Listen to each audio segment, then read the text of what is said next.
What's up, beautiful beings, and welcome to Evolving with Jackie Gasa. So, hello, honey. How are you doing?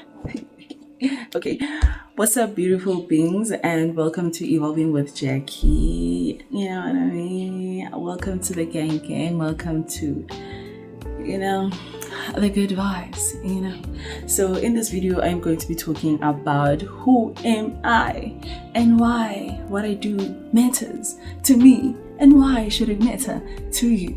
Okay, I want people to see it. Okay, it's just very out there.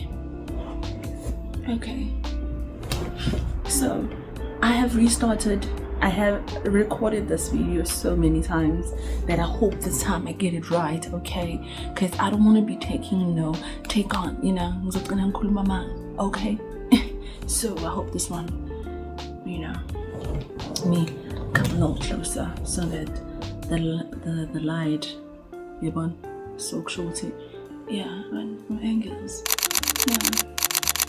you should consult me on intellect, it's good. Anyway, what's up, beautiful beings, and welcome to Evolving with Jackie Gasa. So in this video, I'm going to be talking about who am I and why what I do matters to me and why it should matter to you, right? So I'm gonna start with a backstory.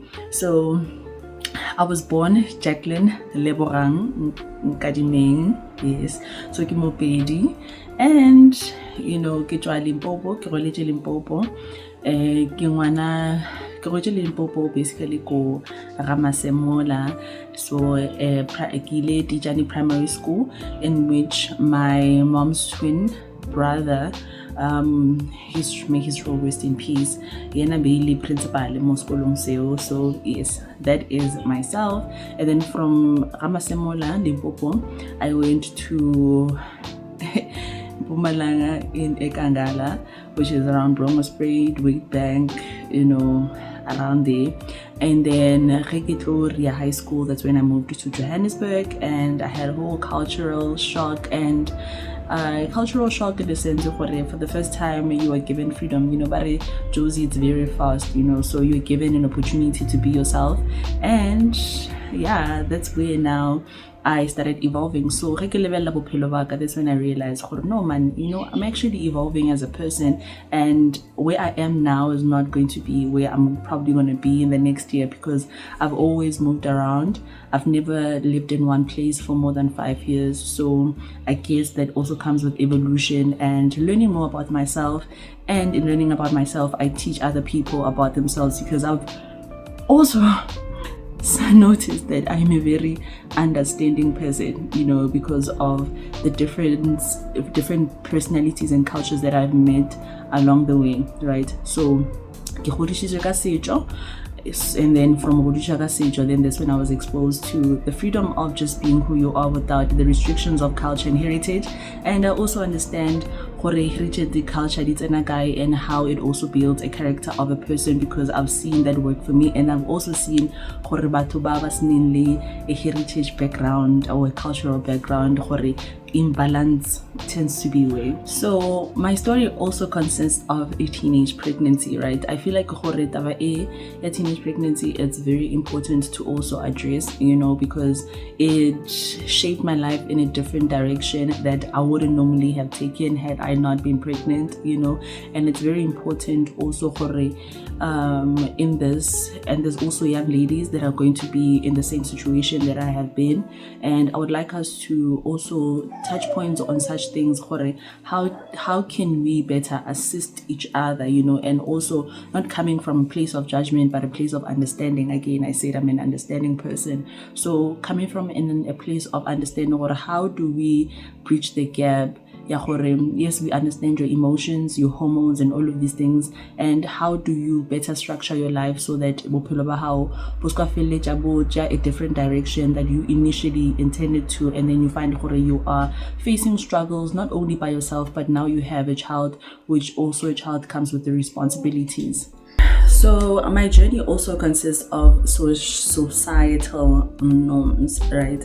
So basically expectations, what are other people expecting of you, and can you live up to those expectations, right? And what are the expectations that you also put on yourself? Can you live up to those expectations? So we're also going to be, and tackling certain things that we normally suppress, like our emotions, our physical being, our mental being, and all of these things, and mental being including mental health and so forth. When it comes to teenage pregnancy, right, so I would say there's a lot of challenges that I came across, right? So one of them being friends. So but when days are tough, that's when you see who your friends are, right? So when I got pregnant, that's when I realized, most people actually wanted me to fall, and I didn't know that they were seeing me as a high and mighty being, or somebody that sees themselves as a high mighty. I just thought that I was confident. I've always been confident, right? So when I fell pregnant, and I was the only girl that fell pregnant in matric, then everybody felt like they needed to pay attention to me. And already I was getting the attention because I had a small waist, I looked good, you know what I mean? And then now all of a sudden there's a big bump, and I feel like that's why that happened, because someone decided they're gonna take an advantage of my future, or take an advantage of the person that I was, and dim my light into just being that girl that got pregnant, However, I always use things that I put to my disadvantage to my advantage. It even gave me more reason to study hard, to pass with good grades, you know what I mean? Because being I used to I was involved with not the wrong crowd, but because we used to study together. I wouldn't say I was ever involved with the wrong crowd. However, there were habits that we were into that were not conducive to our futures. However, that scene also made me reevaluate my life, reevaluate my decisions, and from there I studied hard. However, it created a division amongst my friends, that there were friends that actually were supporting me. They were like big ups for not having an abortion, and then there were others who, I remember one time I was in class and this girl, it was really hot. Okay, so we went to a matric camp, and when we got there, we're in class, right, doing our revisions and all of these things, and then everybody was falling asleep, and for some reason I felt like hiding the bump for a very long time, However, you can only hide it for so long, That's what my mom said, when she asked me if I was pregnant. I said no, and she was like, no, you can only hide it for so long. So I was like, then there's no use to hide it. Let me just embrace it, because we are here.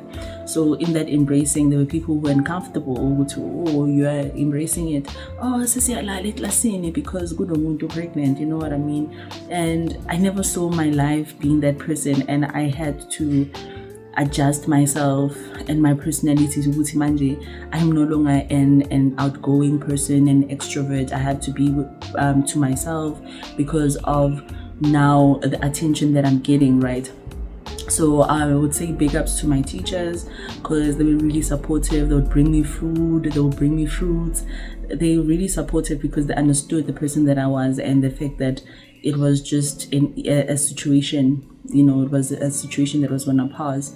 So yes, that is what had happened, and all the situations that I've been through build my character. It built my confidence, because I realized that confidence was no longer about my body. Confidence was not longer about my looks. It was no longer about how I sound, because people did not care about those things. Because at the end of the day, you made a mistake. You made a decision that is not good for your life, right? So it was a difficult one, that I also didn't want to be in, because I had dreams for myself, and I had been accepted at University of Cape Town. I was excited to start a new life and then all of those things, but God decided that He's going to put me in a different direction, because people plan. However, it is God that actually allows situations to happen to strengthen your character and to strengthen your story. So the next time when I hear someone saying that they are going through a teenage pregnancy, I do not judge, but I come from an understanding. And being the person that I was, I don't think I was gonna be this understanding, However, it put me in a situation where I can relate. Okay, so basically that's what happened with my high school years. That was the ending with my high school years. I was the only kid that got pregnant in matric. That means that I literally got all the attention. Unlike the previous year, I think there were like 3 girls. And the year after me, I don't know, I was no longer part of that school. I was happy to get my certificate. And I remember my teacher, I didn't know that she had beef with me. However, she was like, yeah, as a certificate or story, so is a best certificate. I was like,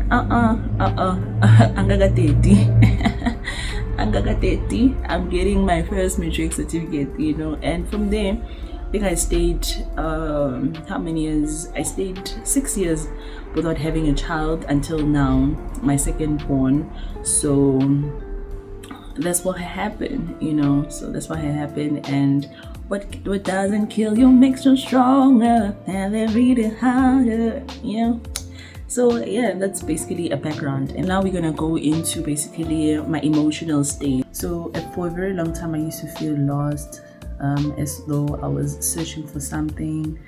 I just didn't know what it was, especially during my pregnancy, right? So as much as I was transitioning from a person who had figured out, or felt like I had figured out how I want my life to have turned out, to what I was facing. So it's like having a fantasy and having the reality stay at you, right? So in that moment, I felt lost. I didn't know in which direction to take, because as much as I had passed really well, it was not up to the standard that I wish I had, especially because there's a lot of things that you go through when you're pregnant. I was not only challenged with now matric, I was also challenged with get tiredness, and then everything that comes with being pregnant, right? So it was really hard, like swollen legs. However, it was really nice to see that most of especially the female teachers, they would give me massages. Like, they were really understanding, and they would give me more breaks to go to the bathroom. So it was more of like a special treatment. I got more special treatment than I did when I wasn't. However, in that, I felt like I needed to also find myself, in which I've been finding myself ever since, because sometimes you lose yourself, and it's important to remember and remember who you are, because sometimes we get into a downward spiral of the negativity or the circumstances or external circumstances that we normally face as human beings, right? So in the healing process, I got introduced to tarot readings, to astrology. So when it comes to astrology, there's something always intriguing about astrology to me, especially when it comes to how someone can basically tell you about your life. So what happened was, I was at that time in UJ, and there was a sort of like a chillers that we were invited to. And when we got there, this lady explained my relationship with my mom through using astrology, and she was very accurate. That it made me feel uncomfortable as a Scorpio to hear somebody else tell me about my life. So I made it a point to learn more about astrology. So at first, I just learned about the star signs, and I believe I talked about my cousin in the previous video, which was growing up in South Africa. And that's when he introduced me to other YouTube channels where they talk about astrology and astrology books. So I became very invested, because I also wanted to know more about other people. I like the idea of knowing about a person more than they know about themselves, and helping a person find themselves using astrology.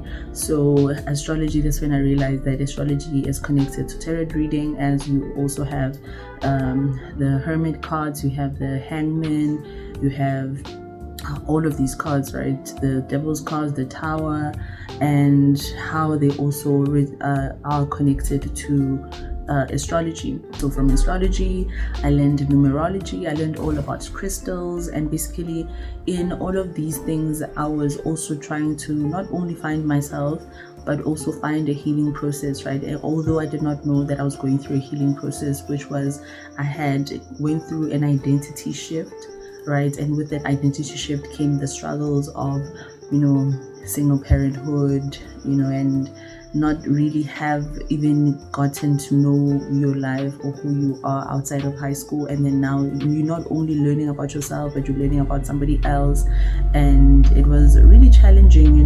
However, I'm also grateful to all the support that I get. I even got support from my friends from primary, which was weird. I remember when I went back to Kangala and they came to visit me, and I was like, what? I didn't know you cared about me. I thought you were just bullying me around. Yeah, so those are the things that I also learned, that healing is not all fun and game. Yes, so which leads me to the first time I practiced meditation. So the first time I practiced meditation, I was living in Kibla Park at that time, and everybody was talking about meditation, you should meditate, you should meditate, you feel so much better. And I guess it was better than taking prescriptions. So because I've always wanted to find a healing process that did not include taking medication. So when I started the first meditation, I thought to myself, what is the worst that could happen, or what is the best that could happen? And at the back of my mind, I was thinking the worst thing that could happen is my soul getting out of my body. So that was the worst thing that could happen. However, I was still open to it because I was looking for something different, something more natural, something that I didn't have to intake. Like I said, I've never been a medication person, right? So even as a child, I would make sure that I don't get sick. Even if I got sick, I would maybe drink medication the first day, so drinking medication every day has never been my thing. Even if I get like a really, really huge pain, I would just drink the painkiller on that day and never again, like for a very long time. In which I also don't like the fact that when I'm in pain, just that I don't like pain. If there's anything I cannot stand is pain. I just wanted to keep quiet and then I'll heal, so yes. And that's about it, that I did not want to drink medication, right? So that's why I opted for meditation. Hey, it rhymes. Meditation. Okay, so tried the meditation, and I remember the first time I felt like my body was actually getting out of I felt my body getting out of my body, right? So I became scared, and I was like, okay, I need to pull myself back to myself, So it was really nice, and I like the fact that I didn't lose anything, and for some reason I felt better after that. And I put everybody on that I was living with at that time. I was like, meditation. I had a friend I used to call her Cesar, because at that time we used to like listen to Cesar, and we would meditate together, even sleeping. Sometimes we would not be able to sleep, like we would suffer from insomnia, and we would listen to meditation from YouTube, and would also listen to raindrops and thunderstorms and all of these things, and it was really relaxing, right? So that's how I would say that I got into spirituality. Then everybody knew me as that meditation guide. I was ready for meditation every single time. And from Kibla Park, so Kibla Park had a lot of spiritual attacks, and I thought I was just the only one until I saw one of the girls that we used to live with, Uti Nai. She had changed. You could see there was a spirit that was really trying to get her soul. So what I did was I moved to Dikloof, which was a nicer place. It had a garage, so they even Mangfia Lapo. I was teaching already meditation. However, I realized that as much as you can try to be yourself, there's going to be someone who has a problem with you. So yeah, I would do yoga with my rest mates, those who liked me, and those who didn't like me, I don't care. Yes, so that is basically what had happened, feeling lost and finding myself in the little practices that I would do to make myself feel better and feel centered with who I truly was, which was a divine being at the end of the day, a divine being, giving that we are from the divine. So in also assisting other people with meditation, right, also understanding where I started with just feeling scared and not feeling comfortable with meditation because I was not sure what's going to happen. So with the guided meditation, that's when now I gained a passion to assist other people, especially young people, given that I had decided that I was not going to take medication or substances to make myself feel better or make myself feel elevated or feeling happy or cleansing my aura. Then I decided, okay, I like helping others, let me help others. And I didn't know that it was more of now the community help or community leader in me coming or rising, right? So that's now the evolution. So you will find your purpose in the little things that you like doing, right? So I liked the fact that after meditation, people felt better, and that was because I had done the work of God. That's how I was seeing it, that this was my new job. I was doing guided meditations. However, so sometimes you will be on the right track and you have people get on your track to teach you things about yourself, right?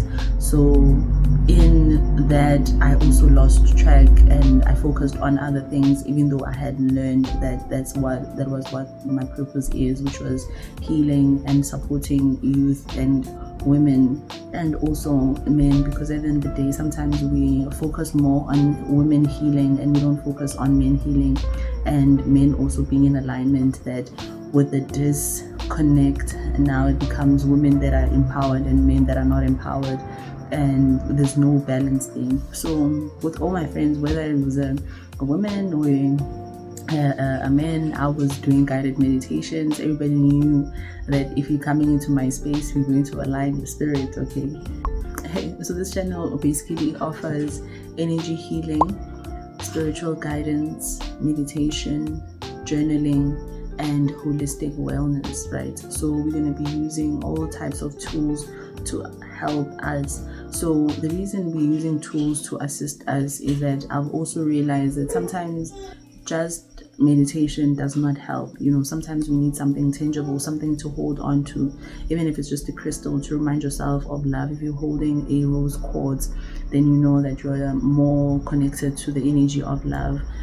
So we're going to be using all types of tools, like for example journaling. So journaling helped me a lot with reprogramming my thoughts, right? With also how I grew up, with also being exposed to people who have more than you, and then you realize that, you feel misplaced because you can afford the certain things that they can. And with that also it comes a trauma response, that sometimes when you get the money, you end up like wanting to hoard and all of these things, right? So we're going to be doing anything from intuitive therapy. We're going to be doing spiritual insights into meditation. Like I said, why meditation? What does meditation do? How can you get alignment? How can you get mental clarity, spiritual clarity, and receive basically career clarity and everything that you need from meditation, right? So everything that I used to teach my friends, we're going to do it here, right? Whether or not they're still using it and it works for them, it's up to them. Or maybe they can also subscribe so that they can relearn, you know what I mean? We'll also be doing journaling. Like I say, journaling is very important as it also helps you dive into your deep thoughts. So the thoughts that normally the situations that we like put to the side and we think that it does not really define us, and we find that we have a trauma response to that. You see that sometimes when you get money, you spend it all. So those are the things that we're also going to be looking into, right? And in a nutshell, holistic wellness, which is the mind, body, and spirit, right? Mind, body, and spirit. And those three always need to be in alignment. And most of the time we focus on the mind, which is mental health, and then we focus on our bodies, we exercise, we do yoga, but spiritually, are we aligned? Because then the day starts with the spirit. You can do all of the physical work, but if you're not doing the spiritual work, it's not going to help. So we're also going to be doing spiritual work on this show. Yes, so in a nutshell, that is why I'm passionate about assisting the youth, assisting women and men in basically aligning themselves with their highest self. So we're going to be evolving together, and as I grow, I will teach. So thank you so much for watching this video. I hope it gave clarity to whichever question that you had, and if you have any question, don't hesitate to write it in the description, and don't forget to like and subscribe and share it with anybody else that you feel anybody else that might want to watch this video. So until next time, bye.